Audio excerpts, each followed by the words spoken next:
For as long as I can remember, I've always been the guy who was trying something new. From selling handmade crafts on Etsy to attempting to build a following on YouTube, I was always looking for the next big thing. But no matter how hard I tried, nothing ever seemed to work out. My parents never hesitated to remind me of this.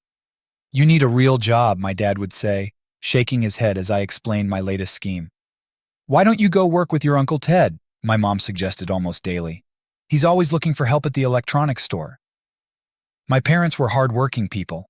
My dad spent his life as a mechanic, busting his knuckles in a small, cramped garage. He'd come home late, hands covered in grease, back aching, and face etched with exhaustion. "Hard work never hurt anyone," he'd say, even as his health deteriorated. He developed chronic back pain and arthritis, making every movement a struggle. My mom worked part-time at a local bakery, waking up before dawn to start baking bread and pastries. Her hands were always covered in flour, and she'd come home smelling like fresh bread and vanilla. She developed carpal tunnel syndrome from years of repetitive motion and standing for hours on end, her knees giving her trouble as well. Despite their health problems, my parents never complained. They believed in the value of hard work and saw it as the only way to make a living.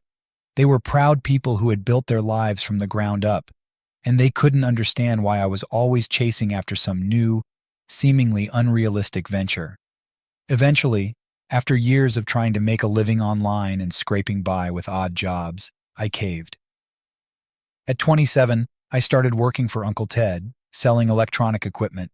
It was a steady job, but it wasn't what I wanted. I continued to spend my evenings and weekends trying to make something happen online. I tried my hand at dropshipping, hoping to strike gold by selling products sourced from overseas. I spent countless hours researching trends, finding suppliers, and setting up an online store. But the competition was fierce, and I struggled to make a profit. I moved on to affiliate marketing, creating niche websites in the hopes of driving traffic and earning commissions from sales. I poured my heart into writing content, optimizing for SEO, and promoting my sites on social media.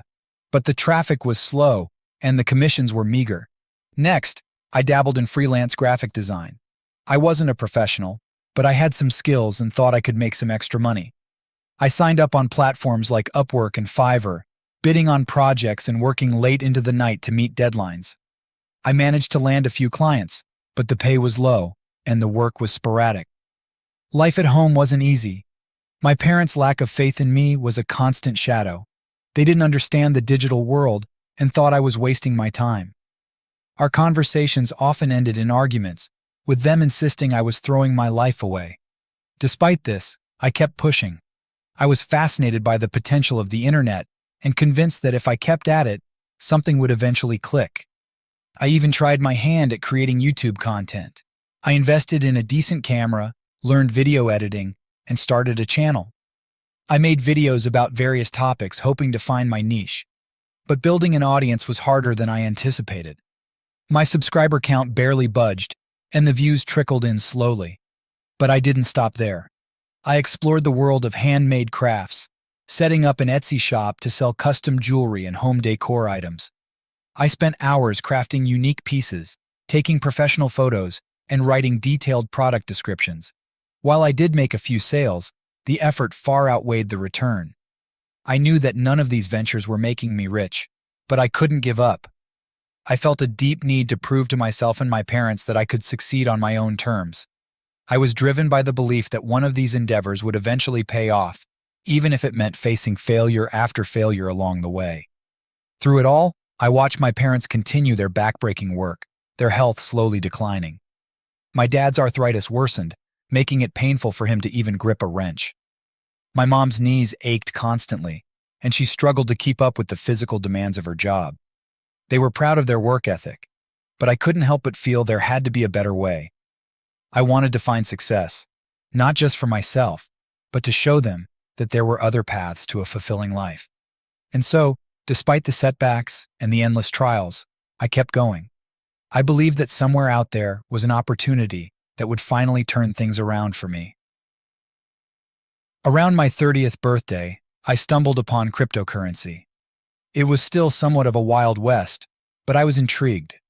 I started small, investing bits of my paycheck from Uncle Ted's store, For the next 2 years, I immersed myself in the world of cryptocurrency, diving deep into online forums, reading white papers, and watching countless YouTube tutorials.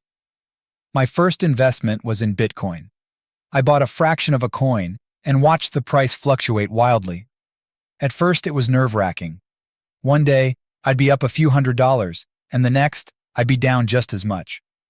But I soon realized that the volatility was part of the game. Instead of panicking, I started to strategize. I set up alerts for price drops and studied market trends.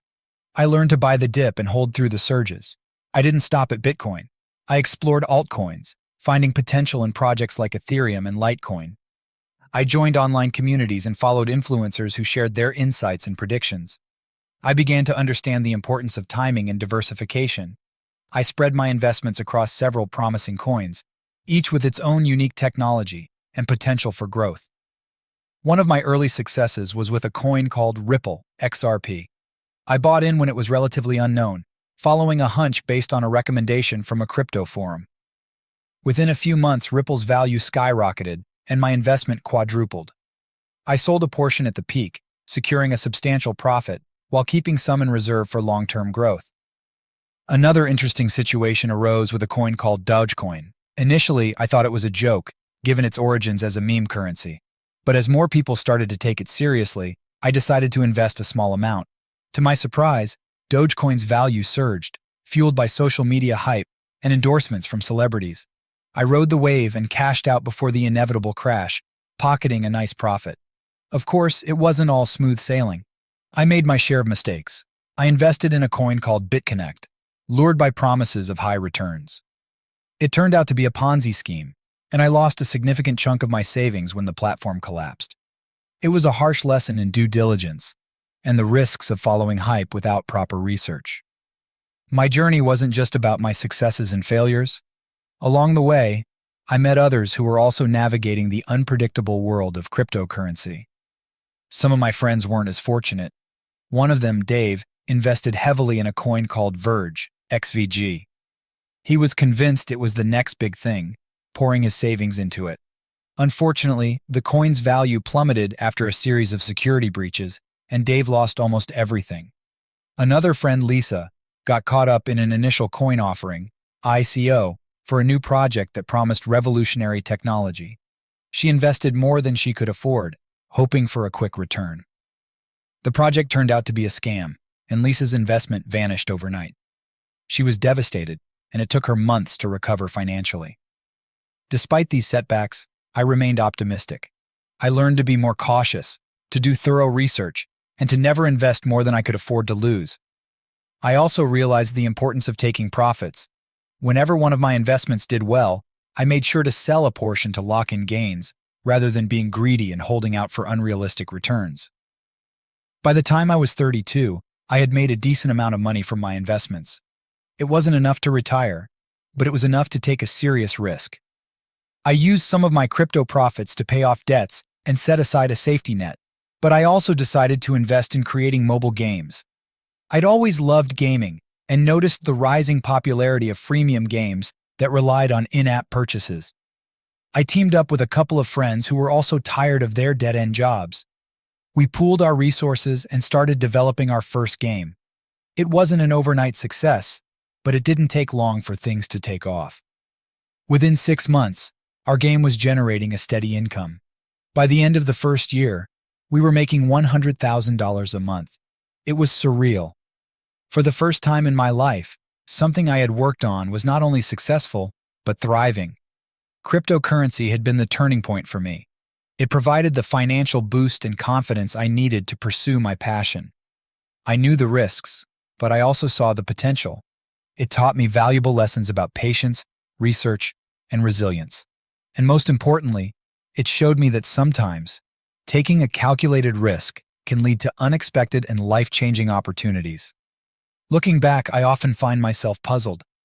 Here I am, a bit older and supposedly wiser, but I still don't fully understand how this world works. I've been hustling my whole life, trying one thing after another, facing more failures than I can count. And then, out of nowhere, everything just fell into place. Purely by chance, I started earning a lot, even though I'd been doing the same things all along. I guess that's life.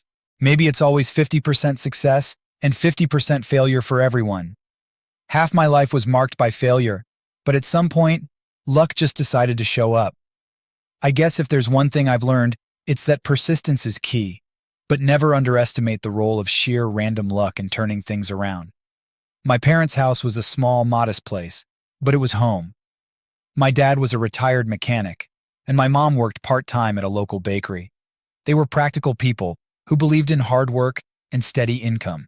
My constant experimentation with online ventures baffled them. "Why don't you go work with your Uncle Ted?" my mom would say. "He's always looking for help at the electronics store." I knew they meant well. They wanted stability for me, but I was stubborn. I wanted more than just stability. I wanted success on my terms. After graduation, I took up various odd jobs while trying to make something happen online. I started with dropshipping. The idea was simple: buy products cheap from overseas, sell them at a higher price online. But the market was saturated, and I was competing with big players who had more resources. Next, I moved on to affiliate marketing. I created niche websites, hoping to drive traffic and earn commissions from sales. It was slow going. I made a few sales here and there, but nothing substantial. I even dabbled in freelance graphic design. I wasn't a professional, but I had some skills and figured I could make some extra money. The competition was fierce, and clients were scarce. One night, while scrolling through Reddit, I stumbled upon a thread about cryptocurrency. It was still somewhat of a wild west, but I was intrigued. I started small, investing bits of my paycheck from Uncle Ted's store. For the next 2 years, I learned everything I could about cryptocurrency. I made mistakes, lost money, and had more than a few sleepless nights. But gradually, I got better at it. I found a few promising coins early on and watched as their value increased. By the time I was 32, I had made a decent amount of money from my investments. It wasn't enough to retire, but it was enough to take a serious risk. That's when I decided to invest in creating mobile games. I'd always loved gaming and noticed the rising popularity of freemium games that relied on in-app purchases. I teamed up with a couple of friends who were also tired of their dead-end jobs. We pooled our resources and started developing our first game. Teaming up with friends who were also tired of their dead-end jobs was one of the best decisions I made. We pooled our resources and started developing our first game. It wasn't an overnight success, but it didn't take long for things to take off. Within 6 months, our game was generating a steady income. By the end of the first year, we were making $100,000 a month. It was surreal. For the first time in my life, something I had worked on was not only successful, but thriving. With my newfound financial stability, I started thinking about my next move. I've always been a gamer at heart, and I often dreamed about creating my own games. Initially, I thought about developing games for PC. The idea of making a high-quality, immersive game for hardcore gamers was really tempting. But after doing some research and thinking about my limited resources, I realized that the mobile gaming market was where the money was. Mobile games, especially those with in-app purchases and ads, were raking in the cash. So I decided to shift my focus and create mobile games. You know, those donation dumps you see in ads on YouTube or Instagram. These games were simpler to develop and could reach a broader audience. The freemium model, where the game is free to play but offers in-app purchases, seemed like a smart move. The problem was, I didn't know anything about creating games. I didn't have a clue about programming, design, or marketing, but I figured if I could find the right people who knew what they were doing, we could make it work. So, I set out to find a team of experts who could handle the technical stuff, while I focused on the investment and business side of things. As it turned out, I got really lucky. Through a mutual friend, I met Alex. He was a coding wizard who had been developing indie games in his spare time. Alex introduced me to Sarah, a talented graphic designer with a knack for making engaging visuals and user interfaces. They had been dreaming of starting their own game development studio, but didn't have the funds to get started. When I told them about my idea and offered to invest in our venture, they were thrilled. They had the skills and the passion, and I had the money. It was a perfect match. We pooled our resources and started working on our first mobile game. The process was a whirlwind. Alex and Sarah worked tirelessly, coding and designing, while I focused on the business side of things, securing additional funding, planning our marketing strategy, and managing our finances. Even though I didn't know much about the technical stuff, I could contribute by keeping us organized and focused on our goals. Our first game was a simple, yet addictive puzzle game with bright, engaging graphics and plenty of opportunities for in-app purchases. It wasn't an overnight success, but it didn't take long for things to take off. Within 6 months, our game was generating a steady income. By the end of the first year, we were making $100,000 a month. It was surreal. For the first time in my life, something I had worked on was not only successful, but thriving. Looking back, I realize how fortunate I was to have found such a talented team. Alex and Sarah were true geniuses who had been waiting for the right opportunity to come along. My investment gave them the chance to showcase their skills, and together, we created something amazing. It reinforced my belief that success often comes from a combination of hard work, talent, and a bit of luck. One interesting thing happened while we were developing our game. We ran into a problem with the game's code that we couldn't figure out. It was causing the game to crash randomly, and no matter what we tried, we couldn't fix it. Alex was pulling his hair out, trying to debug the code, and we were starting to worry that we might have to scrap the whole project. Then, one night, while browsing through some coding forums, Alex stumbled upon a post from a developer who had experienced a similar issue. The solution they shared was exactly what we needed. Alex implemented the fix, and just like that, the crashes stopped. It felt like a miracle. That experience taught us the value of community and collaboration. Sometimes, the answer you need is out there. You just have to know where to look. Another situation that stood out was when we were deciding on our game's monetization strategy. We debated for days whether to go heavy on ads or focus on in-app purchases. Sarah suggested we survey a small group of players to get their opinions. It was a simple idea, but it made a huge difference. The feedback we got helped us strike the right balance, making the game more enjoyable for players while still being profitable for us. There was also a time when our marketing budget ran low and we needed to get creative. We decided to launch a social media campaign, engaging with our players directly and encouraging them to share their experiences with the game. We offered small in-game rewards for those who participated, and it worked like a charm. The word-of-mouth promotion boosted our downloads significantly without breaking the bank. All in all, I've learned that building a successful game is about more than just having a good idea. It's about having the right team, being open to learning and adapting, and sometimes just getting a bit lucky. Here I am, a bit older and supposedly wiser, but I still don't fully understand how this world works. I've been hustling my whole life, trying one thing after another, facing more failures than I can count. And then out of nowhere, everything just fell into place.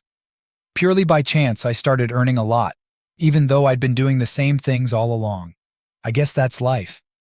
Maybe it's always 50% success and 50% failure for everyone.